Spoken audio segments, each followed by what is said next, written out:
At sa iba pang balita, tanggapan naman po ng COMELEC sa Camarines Sur, naghahanda na para sa nationwide registration sa buwan ng Abril. Ang balita niya mula naman sa aming kasamang si Grace Rifama Simando ng Radyo ng Bayan Naga.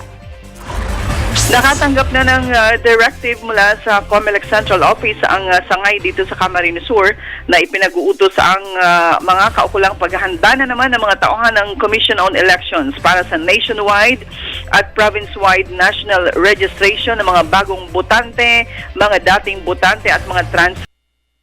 April 1 ang tentative date na inilaan ng COMELEC Central para sa nationwide registration.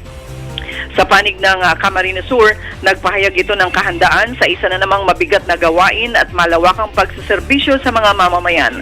Panawagan ng COMELEC sa mamamayan na kunin ang pagkakataon sa Abril 1 upang maayos na ang lahat na records ng mga botante. Ngayong maaga pa lang daw ay magsimula ng bumisita sa mga tanggapan ng Commission on Elections.